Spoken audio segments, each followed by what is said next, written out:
Hi everyone, welcome back to Azure Every Day. My name is Brad Gall. I'm a Senior Principal Consultant here with Pragmatic Works, and today we're going to talk to you about running your BI workloads, your traditional BI workloads within Azure. Now, why would you want to do this, or how can we do this, is through some new components. So we're going to talk about what the new components are within Azure, IaaS versus PaaS, and how you can utilize those to migrate what you're doing on-prem into Azure. So the first answer to the question, or the first question is, hey, can we even do this? Is it a good idea? Should we be putting our traditional BI workloads where we're using the SQL stack, SSIS, relational databases, SSAS? Should we be putting those in Azure? And the answer is yes, it's a great place for it. There's a lot of new capabilities there. So the first way we could do it, and we've been able to do this for a while now, is to run them via SQL VMs within the cloud, within Azure. So we could spin up a SQL server, had everything there we needed as far as SSIS, analysis services, SQL Server. We can install just like we did on-prem, but run it within the cloud to take advantages of everything you get with an IaaS implementation. But the great news is that now we can actually run all of those components as platform as a service as well. So with SQL Server, we have the opportunity to use Azure SQL Database.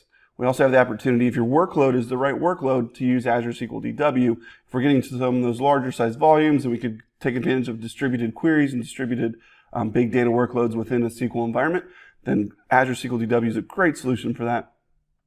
For SSIS, some of the new capabilities within Azure Data Factory actually allow us to run SSIS packages now in the cloud. So that was a gap historically, up until recently, where we couldn't run SSIS in the cloud without a VM. Now Microsoft has awesomely fixed that, and we can do that now as a platform without having to manage the server. Basically the target of what we're trying to get to within the cloud by cutting down on those maintenance tasks, all those chores you have to do every day to check things out, check on your servers and patching. We can eliminate that now with platform as a service for SSIS. And then with SSAS, we have Azure Analysis Services. So again, a platform as a service, it works really similarly to what you're used to with a tabular instance of SSAS on-prem. We can deploy our tabular models there and run them all in the cloud.